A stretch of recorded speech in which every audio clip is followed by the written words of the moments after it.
Draft notification for e waste management, है ना।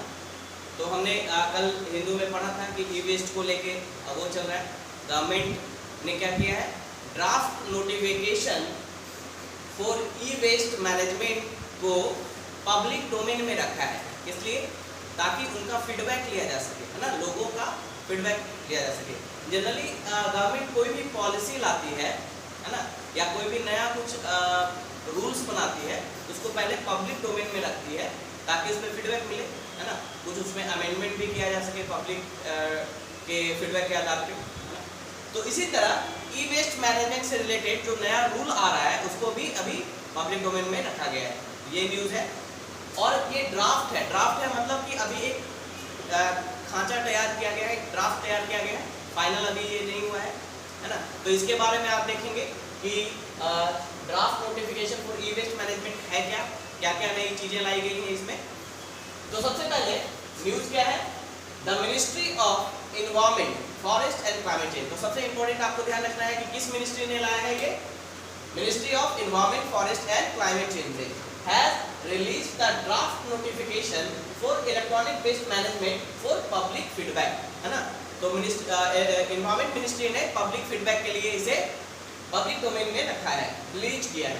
Okay, तो सबसे पहले इसका बैकग्राउंड क्या है, हिस्टोरिकल बैकग्राउंड क्या है ना, कि ई वेस्ट मैनेजमेंट कब इंडिया में स्टार्ट हुआ। तो India has a formal set of rules for electronic waste management, first announce These rules in 2016। पहली बार फॉर्मल वे में, ऐसे तो 2011 से ये स्टार्ट हो गया था, इलेक्ट्रॉनिक वेस्ट को मैनेज करने के लिए नियम बनाना 2011 से ये स्टार्ट हो गया था, लेकिन फॉर्मल वे में, ऑफिशियल वे में पहली बार रूल्स कब आया इलेक्ट्रॉनिक वेस्ट मैनेजमेंट से रिलेटेड, 2016 में, है ना, 2016 से आया एंड अमेंडेड इट इन 2018, और 2018 में इसको अमेंड भी किया गया एक बार।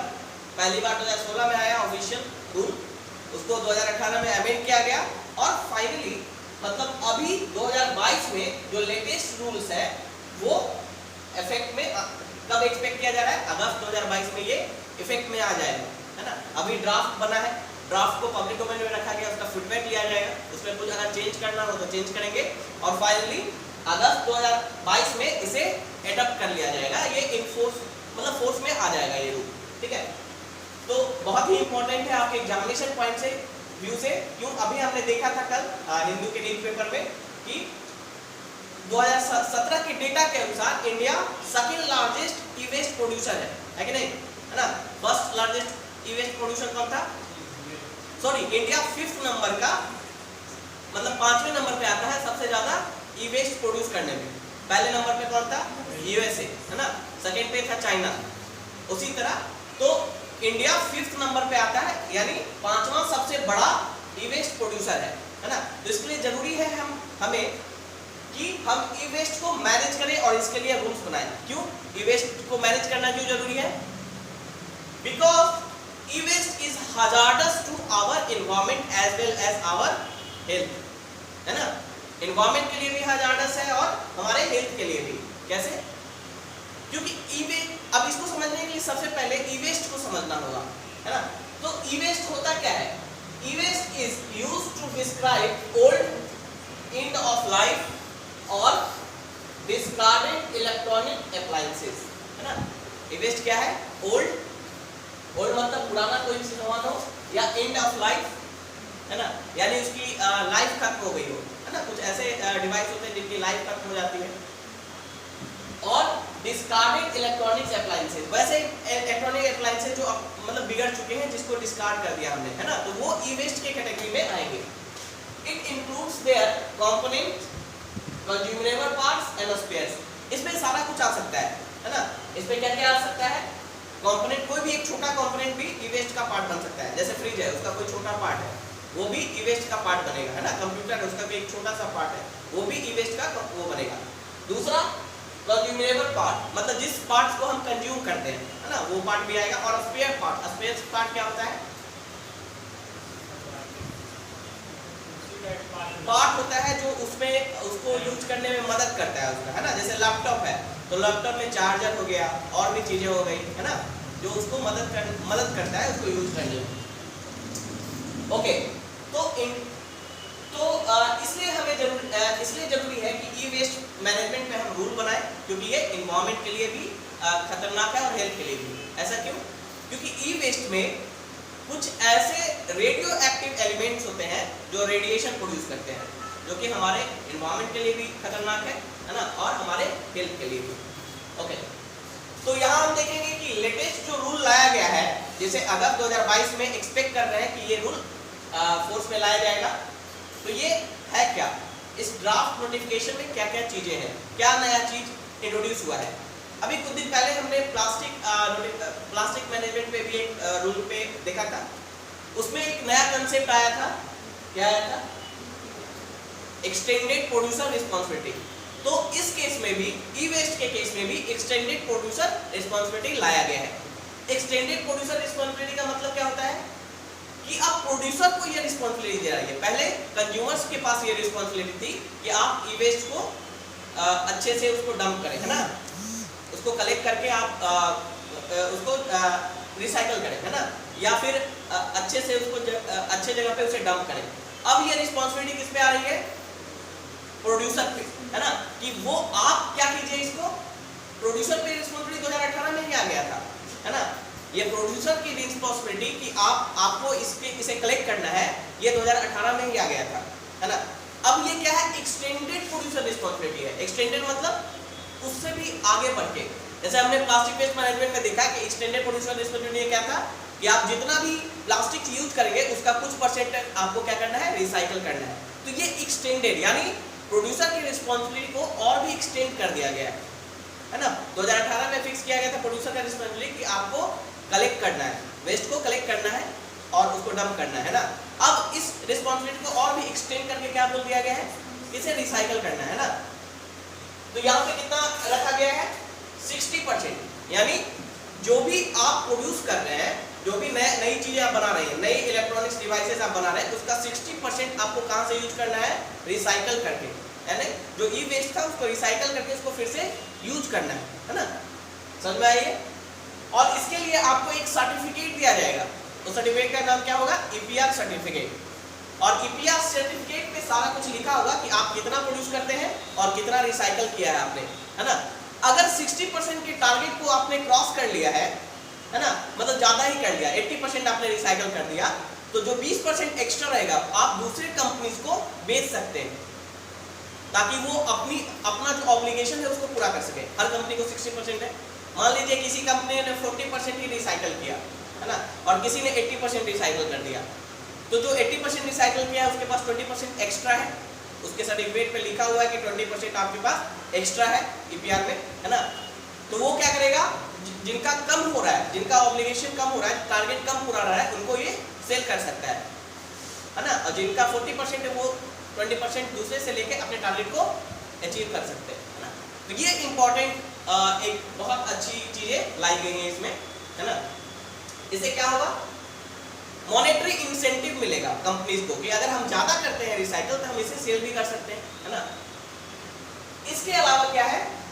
इलेक्ट्रॉनिक्स गुड्स कौन कौन से कवर किया गया है, ये स्पेसिफिकली मेंशन किया गया है इस नोटिफिकेशन में। तो कौन कौन से इलेक्ट्रॉनिक्स गुड्स कवर किए गए हैं? लैपटॉप्स है, लैंडलाइन एंड मोबाइल फोन्स है ना, कैमरास है, रिकॉर्डर्स है, ठीक है, म्यूजिक सिस्टम है, माइक्रोवेव्स है, रेफ्रिजरेटर्स है and medical equipment. Medical equipment मतलब बहुत सारे इलेक्ट्रॉनिक डिवाइस मेडिकल में यूज किए जाते हैं, है ना। ईसीजी या बहुत सारे जो टेस्ट होता है आपका, उसमें इलेक्ट्रॉनिक डिवाइस से यूज होता है ना। तो ये सारी चीजें इलेक्ट्रॉनिक्स गुड में आएगा, और इससे जो वेस्ट प्रोड्यूस होगा उसको क्या बोलेंगे? ई वेस्ट, है ना। तो स्पेसिफिकली इन सारे वस्तुओं को मेंशन किया गया है। इसके अलावा और क्या है ड्राफ्ट नोटिफिकेशन में? ई वेस्ट कलेक्शन टारगेट में मैंने जैसा अभी बताया कि 60% हर कंपनी को, हर इलेक्ट्रॉनिक कंपनी जो प्रोड्यूस करती है इलेक्ट्रॉनिक्स गुड्स को, उसको 60% का टारगेट अचीव करना है। यानी 60% वैसे प्रोडक्ट्स को यूज करना है जो रिसाइकल्ड होके आया है ना। मान लीजिए 100 किसी कंप्यूटर बनाने के लिए आपको 100 कंपोनेंट की जरूरत है, उसमें 60 कंपोनेंट कैसा होगा? जो रिसाइकल करके, जो ई वेस्ट को रिसाइकल करके आप यूज करेंगे, है ना। और इस टारगेट को बढ़ाने की भी बात हो रही है कि 2023 तक हमें ये टारगेट अचीव करना है, हर कंपनी को 60% रिसाइकल करना है, और इस टारगेट को 2024 में 70% और 2025 में 80% हमें बढ़ाना है ना। तो ये ड्राफ्ट नोटिफिकेशन में है। इसके अलावा companies will have to register on an online portal, हर कंपनी को एक ऑनलाइन पोर्टल पे अपने आप को रजिस्टर करना पड़ेगा, जहां पे and specify there annual production and e-waste collection target, और उस पोर्टल पे उन्हें स्पेसिफाई करना पड़ेगा कि उनका एनुअल प्रोडक्शन कितना है ना, और वो कितना ई-वेस्ट जनरेट कर रहे हैं, है ना, और इसी के आधार पे ईपीआर सर्टिफिकेट उनको इशू की जाएगी, है ना, कि आपने इतना प्रोडक्शन किया, आपने इतना ई-वेस्ट जनरेट किया, और उसका 60% आप मतलब टारगेट अचीव कर चुके हैं, रिसाइकल कर चुके हैं।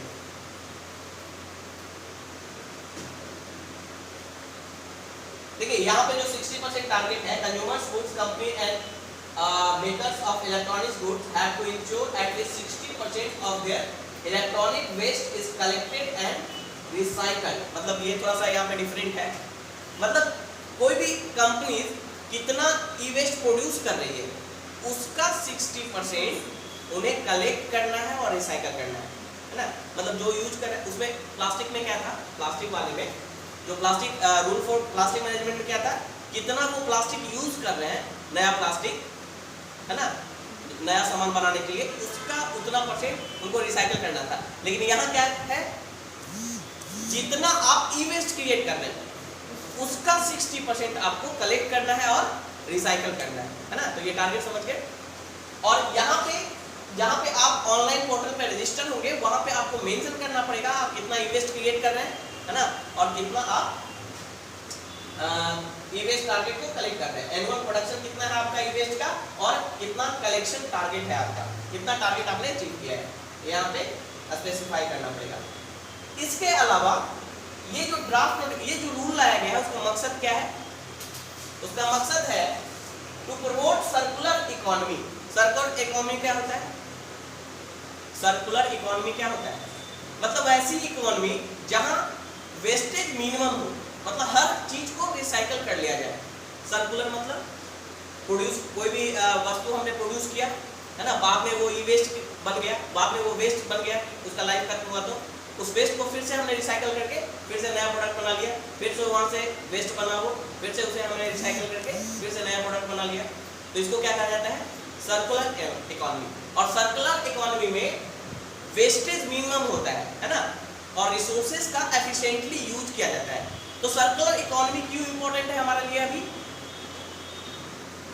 क्यों इंपॉर्टेंट है, क्योंकि रिसोर्सेज पे हमारा प्रेशर बढ़ता जा रहा है ना, पॉपुलेशन बढ़ने के कारण, क्लाइमेट चेंज होने के कारण रिसोर्स तो लिमिटेड है ना, तो उन रिसोर्सेज पे प्रेशर बढ़ता जा रहा है ना, डिमांड बढ़ता जा रहा है पॉपुलेशन बढ़ने के कारण, और ज़्यादा से ज़्यादा अगर हम प्रोड्यूस करेंगे नई चीज़ों को तो ज़्यादा ज़्यादा इन्वायरमेंट को पॉल्यूट करेंगे।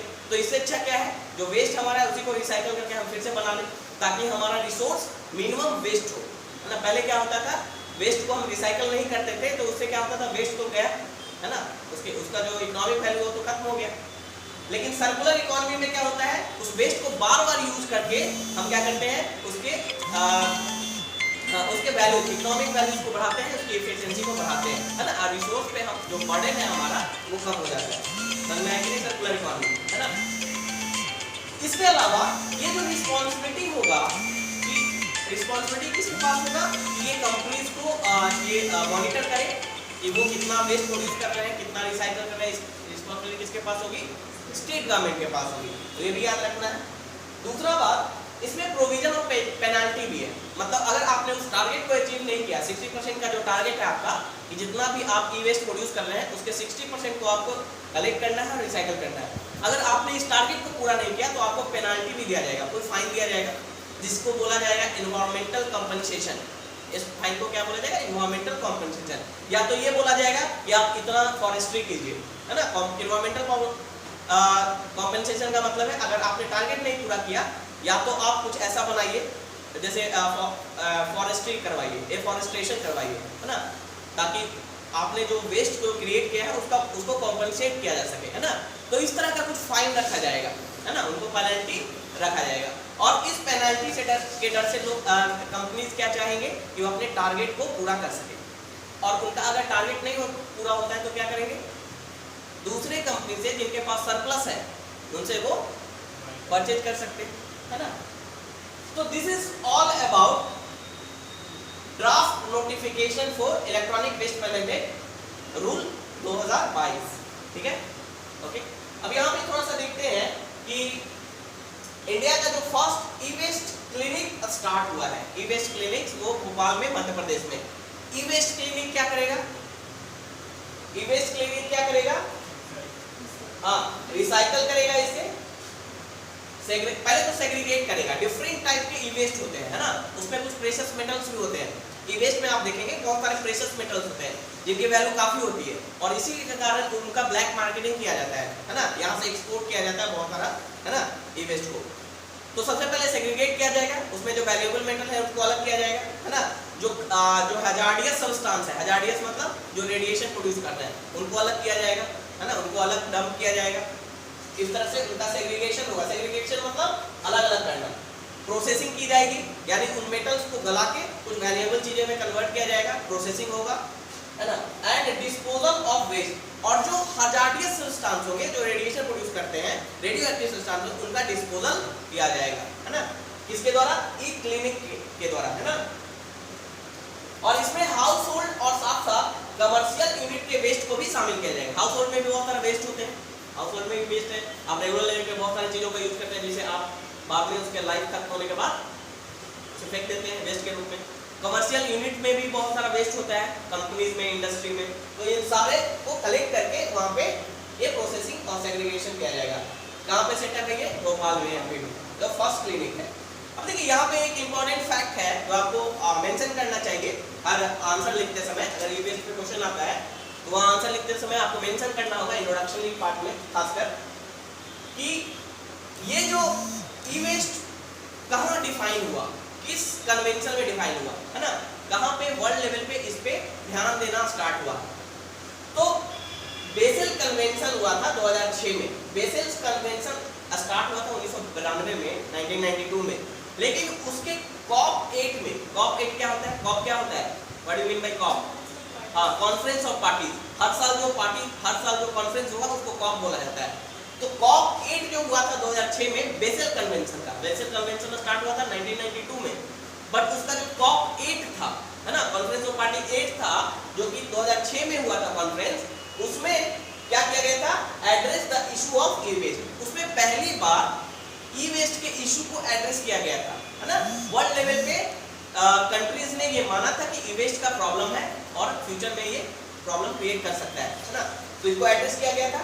और उसके बाद नैरोबी डिक्लेरेशन हुआ था कब, कॉप 9 में, है ना, नैरोबी डिक्लेरेशन हुआ था कॉप 9 में, और उस डिक्लेरेशन में trans boundary movement of hazardous waste को कंट्रोल करने का एक नियम बनाया गया था। कोई भी डिक्लेरेशन होता है, ठीक है, तो उसमें डिक्लेरेशन में कुछ नियम बनाए जाते हैं, कुछ रूल्स बनाए जाते हैं। तो नैरोबी डिक्लेरेशन जो कॉप 9 में हुआ था, बेसल कन्वेंशन के कॉप 9 में जो नैरोबी डिक्लेरेशन हुआ था, उसमें रूल्स बनाया गया था trans boundary movement of hazardous waste से रिलेटेड, जिसमें कंट्रोल करने की बात कही गई थी कि ट्रांस बाउंड्री मूवमेंट नहीं होगा। क्यों ऐसा कंट्रोल करने की बात कही गई थी कि जनरली जो ई वेस्ट का पहले क्या होता था, एक्सपोर्ट कर दिया जाता था, है ना। एक्सपोर्ट क्यों होता था, क्योंकि उसमें वैल्यूएबल मेटल होते थे। लेकिन ये जनरली कहाँ पे होता था, जैसे आपके पास डेटा है कि इंडिया में जनरली ई वेस्ट मैनेजमेंट, ई वेस्ट जो कलेक्शन है वो कहाँ पे होता है, अनऑर्गेनाइज्ड सेक्टर में, है ना। और अनऑर्गेनाइज्ड सेक्टर्स के पास कोई आइडिया नहीं, कोई एक्सपर्टीज नहीं है, उन्हें कुछ नहीं पता है कि उसमें कौन सा हेराल्ड वेस्ट है, कौन सा वैल्यूएबल मेटल्स है। वो वैल्यूएबल मेटल्स के लालच में वो क्या करते थे, उसको कलेक्ट करके उसे एक्सपोर्ट करते थे, और इस तरह से हैंडलिंग के दौरान, ट्रांसपोर्टेशन के दौरान एनवायरनमेंट क्या होता था, पॉल्यूट होता था, रेडिएशन रिलीज होता था, है ना।